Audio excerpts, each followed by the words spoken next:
Graças e paz, amados. Hoje falaremos em 1 Timóteo, capítulo 6, versos 13 e 14. Um texto maravilhoso que diz: Exorto-te perante Deus, que preserva a vida de todas as coisas, e perante Jesus Cristo, que diante de Pôncio Pilatos fez a boa confissão, que guardes o mandato imaculado, irrepreensível, até a manifestação do nosso Senhor Jesus Cristo, a qual em suas épocas determinadas há de ser revelada pelo bendito e único soberano, o Rei dos Reis e Senhor dos Senhores. Texto lindo, maravilhoso. Após exortar Timóteo a combater o bom combate da fé, Paulo agora o exorta perante Deus. Ele chama Timóteo a um juramento diante de Deus, aquele mesmo Deus que preserva a vida do mundo inteiro e que mantém o mundo funcionando, conforme o Senhor Jesus disse: meu Pai trabalha até hoje e eu trabalho também.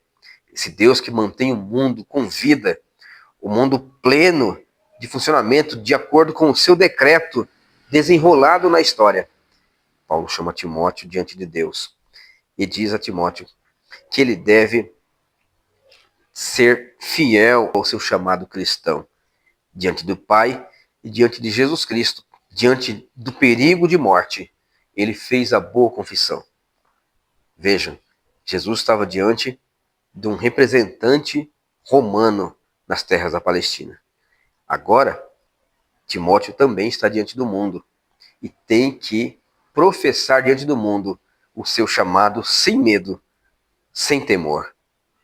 Jesus fez isso e diz que ele era rei, para isso tinha nascido e para isso tinha vindo ao mundo, para testemunhar a respeito da verdade, em favor da verdade. E Timóteo não pode se envergonhar. Ele também deve ser testemunha da verdade. Todo crente deve ser testemunha da verdade. Você deve ser testemunha da verdade na sua casa, entre os seus amigos, entre os colegas de escola ou da faculdade, que talvez para você seja muito mais difícil ser testemunha de Jesus no meio em que você estuda, ou no seu trabalho, ou entre os amigos de profissão. Mas, assim como Jesus foi fiel testemunha diante do mundo inteiro, você também deve ser. Exorto-te perante Deus e perante Jesus Cristo, que diante de Pôncio Pilatos fez a boa confissão, que guardes o mandato imaculado, irrepreensível. Esse mandato é exatamente o patrimônio cristão. Não é dinheiro, não é poder, não é um cargo, mas o mandato aqui é exatamente a própria vida eterna, onde Deus nos colocou em lugar privilegiado de filhos, em tronos celestiais. E este mandato imaculado e irrepreensível é que Timóteo deve preservar, o chamado cristão. Eu garanto a vocês que nada vale um cargo ou qualquer outro tipo de adereço cristão sem ter o chamado cristão. Primeiro deve existir um chamado e depois, então, as outras benéfices do reino.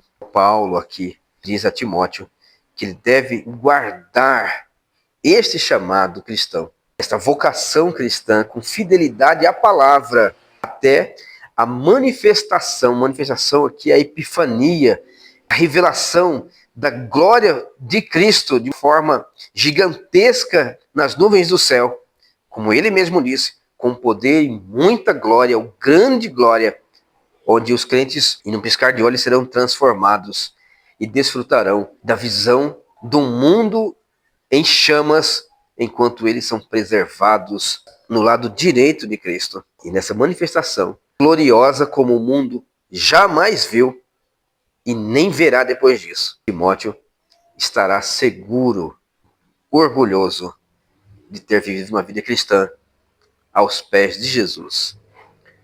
Assim também, ele diz, essa manifestação vai ser revelada no seu tempo certo.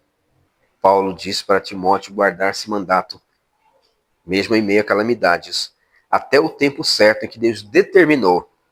Na história houveram grupos assim, que fazem previsões de tempos em tempos, da volta de Cristo. Mas Jesus disse, olha, se te disserem, ele aqui, ele ali no deserto, ou no interior da casa, não acrediteis e nem saiais, porque virão muitos falsos profetas. Então esse tempo é determinado por Deus, pelo seu próprio poder e autoridade.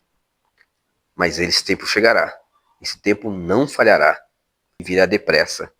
Assim, ele foi determinado por Deus e há de ser revelado pelo Deus triuno, Deus todo-poderoso. Aqui agora fala a respeito do Pai, a qual essa doxologia, esta glorificação está apontando, pelo bendito e único soberano, Rei dos reis e Senhor dos senhores. A tradução pode ser também Rei dos que reinam e Senhor dos que governam, mostrando que a Deus pertence o reino legítimo. Até na oração nós vimos, pois teu é o reino, a Deus pertence o reino. Os homens, eles usurpam um reino, mesmo que instalado sob a bênção de Deus, mas esse reino não é legítimo dos homens. Esse reino pertence a Deus, é Deus que domina sobre tudo, inclusive domina sobre tudo na pessoa de Cristo. Então, ele há de ser revelado pelo bendito e único soberano. Toda boca deve bendizer, toda boca deve proclamar como bendito. Ele tem o domínio sobre todas as coisas, sobre o mundo, sobre a história, sobre a vida, sobre a morte e sobre os reis da terra. Assim, nós encontramos Paulo glorificando a Deus. É esse Deus que você deve obedecer. E é o seu mandato da ordenança cristã, que você deve conservar íntegro até a manifestação desse Deus bendito e único e soberano. Deus te abençoe, que você também possa guardar esse mandato, em nome de Jesus.